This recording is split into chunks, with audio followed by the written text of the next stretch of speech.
بات زیادہ ہو جائے آپ کی توجہ بڑھتی جائے گی، میرا عنوان کھلتا جائے گا۔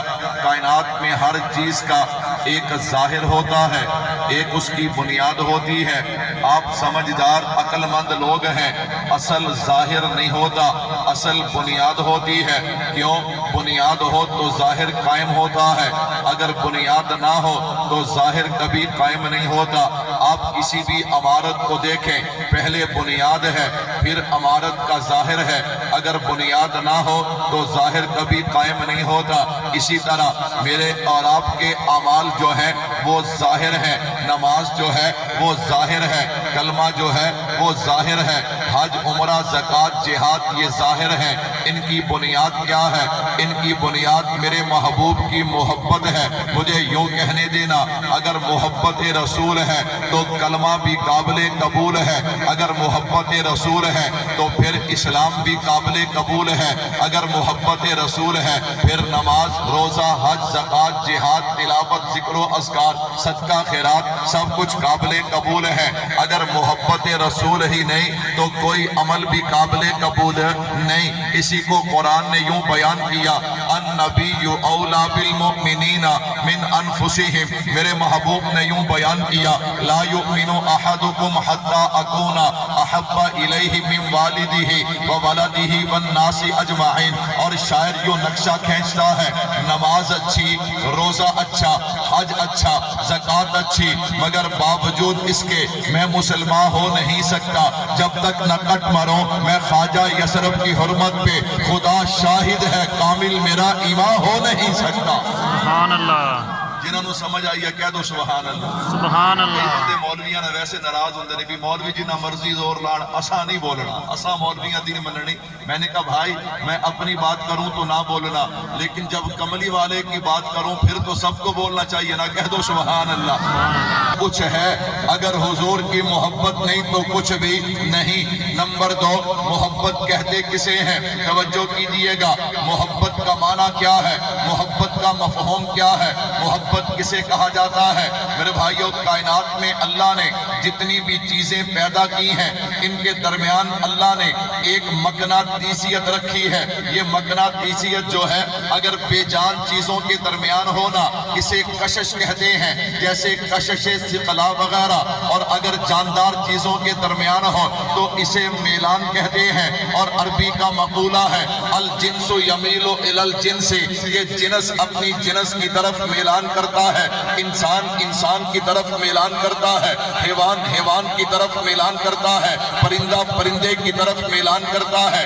یہ وجہ میلان، یہ جو میلان ہے یہ میلان جب بڑھ جاتا ہے تو پھر محبت کی صورت اختیار کر جاتا ہے۔ پریشان نہیں ہونا، میں اسے آسان کر دیتا ہوں۔ میرے بھائیوں توجہ رکھنا، یہ جو میلان ہے انسان انسان کی طرف میلان کرتا ہے، اس کی وجہ کیا ہے؟ کہا اس کی 3 وجوہات ہیں۔ نمبر 1 جمال ہے، نمبر 2 کمال ہے، نمبر 3 احسان ہے۔ کیا مطلب؟ بندہ کسی کے حسن و جمال کو دیکھتا ہے اس کی طرف میلان کرتا ہے، کسی میں کمال دیکھتا ہے اس کی طرف میلان کرتا ہے، کسی کا احسان دیکھ کر اس کی طرف میلان کرتا ہے، اور یہ میلان جب بڑھ جائے تو محبت کی صورت اختیار کر جاتا ہے۔ آئیے آسان کر دیتا ہوں، انسان کسی انسان سے محبت کرتا ہے تو 3 وجہ سے کرتا ہے، یا تو اس کے حسن و جمال کو دیکھ کر کرتا ہے، یا اس کے کمال کو دیکھ کر کرتا ہے، یا اس کے احسان کو دیکھ کر کرتا ہے۔ میں نے کہا اگر کوئی بندہ قرآن نہیں مانتا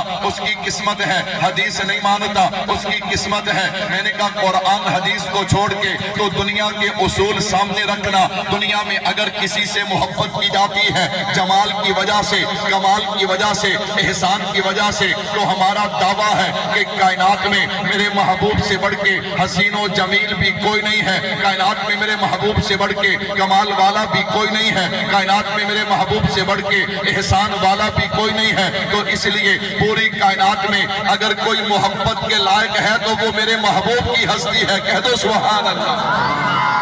ہے۔ نمبر 3 بدترین احسان ہے۔ او بھائیو، جمال کسے کہا جاتا ہے؟ علماء بہت زیادہ تعداد میں تشریف فرما ہیں، ذرا اس طالب علم کی طرف توجہ رکھنا۔ جو لوگ کہتے ہیں ہم نبی کی سیرت بڑی گہرائی میں اتر کے سنتے ہیں، میں انہیں دعوت فکر دیتا ہوں، آنا ذرا، علماء تو علماء ہیں، اس طالب علم کی بات پہ توجہ کر، میرے نبی کا حسن و جمال کیا ہے؟ اللہ کے نبی کا فرمان ہے، ان اللہ جمیل و یحب الجمال، حدیث پاک ہے، میرے محبوب نے فرمایا اللہ خوبصورت ہے اور خوبصورتی کو پسند کرتے ہیں۔ اب ذرا تخیل پہ غور کرنا، علماء کو سبق سنانا چاہتا ہوں، اللہ اکبر، عوام تک پیغام پہنچانا چاہتا ہوں، ان اللہ جمیل و یحب الجمال، اللہ خوبصورت ہے اور خوبصورتی کو کیا کرتے ہیں؟ پسند کرتے ہیں۔ دوسری حدیث مبارکہ میرے محبوب نے فرمایا انا حبیب اللہ، مجھے اللہ کا حبیب کہا جاتا ہے۔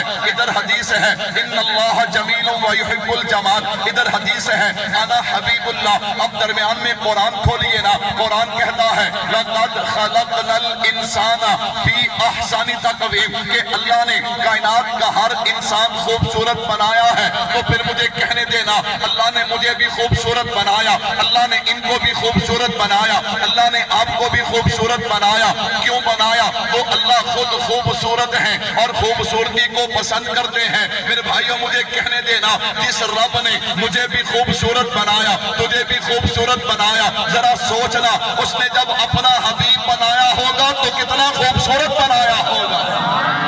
سبحان اللہ، وہ کہہ دو سبحان اللہ۔ لڑے نہیں بیٹھا، کہتا مولوی صاحب تو نے بات چھیڑی ہے، اب تو ہی بتانا اللہ نے اپنے حبیب کو کیسا بنایا ہوگا۔ میں نے کہا میں کیا بتا سکتا ہوں، چل صحابہ کے در پہ چلتے ہیں۔ حضرت ابو ہریرہ رضی اللہ تعالیٰ عنہ جو حافظ الحدیث ہیں، میرے نبی کی سب سے زیادہ احادیث کو یاد کرنے والے ہیں، جب نبی کی احادیث کو زیادہ یاد کیا ہے تو پھر نبی کی صحبت بھی تو زیادہ پائی ہے نا، نبی کے پاس بیٹھے بھی تو زیادہ ہیں، جب بیٹھے زیادہ ہیں تو نبی کا دیدار بھی زیادہ کیا۔ حضرت ابو ہریرہ سے پوچھتے ہیں ابو ہریرہ بتانا اللہ نے میرے نبی کو کیسا بنایا؟ حضرت ابو ہریرہ فرماتے ہیں میں تو اتنا کہوں گا ما رأیت شیئا احسن من رسول اللہ، اللہ نے کائنات میں میرے محبوب سے بڑھ کے کسی کو حسین پیدا نہیں کیا۔ حضرت ابو ہریرہ سے میں نے عرض کی ہے، حضرت میرے سامعین کے چہرے مسکراہٹ آ رہی ہے، آہستہ آہستہ سستی دور ہو رہی ہے، ذرا اس بات کو کھولیے نا،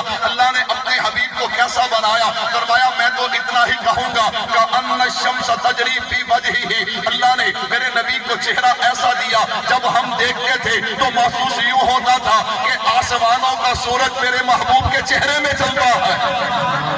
اللہ نے اپنے حبیب کو کیسا بنایا؟ میرے بھائی ہم تو دیوانے ہیں، ہم تو اس بات کے پروانے اور مستانے ہیں، میرے نبی کا حسن و جمال، اللہ نے اپنے نبی کو کیسا حسن و جمال دیا ہے۔ میں نے کہا چلنا، چلتے ہیں حضرت انس کے پاس۔ حضرت انس فرماتے ہیں کائنات میں کوئی نبی ایسا نہیں آیا جو چہرے اور آواز کے حوالے سے خوبصورت نہ ہو، لیکن تمام نبیوں میں جو سب سے زیادہ حسین ہے صورت اور آواز کے حوالے سے انہیں آمینہ کا لال کہا جاتا ہے۔ اللہ نے اپنے حبیب کو کیسا بنایا؟ علامہ مناوی آ گئے، علامہ مناوی فرماتے ہیں ہر مسلمان کے لیے یہ اعتقاد رکھنا ضروری ہے کہ اللہ نے جن اوصاف کے ساتھ میرے محبوب کو متصف کیا ہے ان اوصاف میں سے اللہ نے ایک وصف بھی کسی اور کو عطا نہیں کیا۔ علامہ قرطبی آ گئے، فرمایا ہمارا عقیدہ ہے اللہ نے کائنات میں اپنے نبی کا سارا حسن ظاہر نہیں کیا۔ کیوں ظاہر نہیں کیا؟ اگر کر دیتے کوئی آنکھ میرے مصطفیٰ کو دیکھ نہ سکتی۔ اللہ نے اپنے حبیب کو کیسا بنایا؟ میں نے کہا چلنا جبرائیل امین کے پاس چلتے ہیں۔ جبریل کسی نے کچھ بندے دیکھے، کسی نے کچھ شہر دیکھے، کچھ علاقے دیکھے، کچھ زمانہ دیکھا، تو نے علاقے بھی سارے دیکھے، زمانے بھی سارے دیکھے، انسان بھی سارے دیکھے، نبی بھی سارے دیکھے، جبریل تو بتانا اللہ نے میرے حبیب کو کیسا بنایا؟ جبرائیل امین فرماتے ہیں میں مشرق سے مغرب، شمال سے جنوب، آدم تا عیسیٰ سب نبیوں کو دیکھنے والا، تیرا فیصلہ کیا ہے؟ وَلَمْ أَجِدَ رَجُلًا أَفْضَلَ مِن مُحَمَّدٍ، جبریل کہتے ہیں میں نے محمد سے بڑھ کے کائنات میں کوئی حسین نہیں دیکھا۔ تو پھر مجھے کہنے دینا یہ جلوہ حق سبحان اللہ، یہ نور ہدایت کیا کہنا؟ یہ جلوہ حق سبحان اللہ، یہ نور ہدایت کیا کہنا؟ جبریل بھی ان کا شہدہ ہے، یہ شان نبوت کیا کہنا؟ میں جال چکی جا رہے ہیں، تسی ٹھپی جا رہے ہو کیا؟ وَأَحْسَنَ مِنْكَ لَمْ تَرَ قَطُّ عَيْنِي اجمل منک لم تلد النساء خلقت مبرأ من کل عیب کأنک قد خلقت کما تشاء. اللہ نے اپنے حبیب کو کیسا بنایا.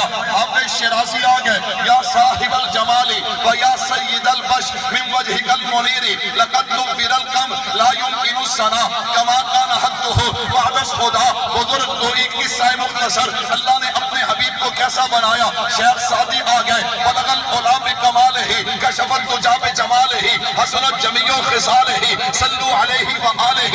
اللہ نے اپنے حبیب کو کیسا بنایا. حضرت پیر میر علی شاہ صاحب آ گئے. اس صورت نو میں جان آکھا جان آکھا کے جانے جہان آکھا سچ آکھا تربتی شان آکھا تے شان کو شانہ سب بڑیاں. سبحان اللہ ما اجمل کا ما احسن کا ما اکمل کا. کتے مہر علی کتے تیری ثنا مصطفیٰ کی کتے جا لگیاں. اللہ نے اپنے حبیب کو کیسا بنایا. کائنات کے حسن پھیلی تو لامحدود تھی سمٹی تو ایک تیرا نام بن کے رہ گئی. حسینہ جمیلہ دا منہ موڑ دیتا محمد بنا رب قلم توڑ دیتا. مصور نے تصویر انج دیے کھچی محمد بنا رب قلم توڑ دیتا.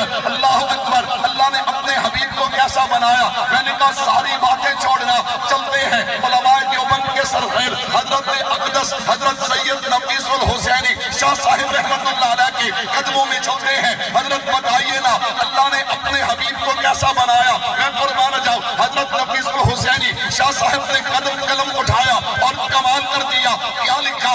اے رسول امی خاتم المرسلی تجھ سا کوئی نہیں تجھ سا کوئی نہیں. اور بھائیوں نعرہ کسی سیاسی جماعت کا نہیں. کوئی زبان خاموش نہ رہے. عقیدہ ہے عقیدہ ہے. اے رسول امی خاتم المرسلی تجھ سا کوئی نہیں تجھ سا کوئی نہیں. ہے عقیدہ یہ اپنا بصف کو یقین تجھ سا کوئی نہیں تجھ سا. کمال میں بھی میرے نبی کا کوئی مقابلہ کر سکتا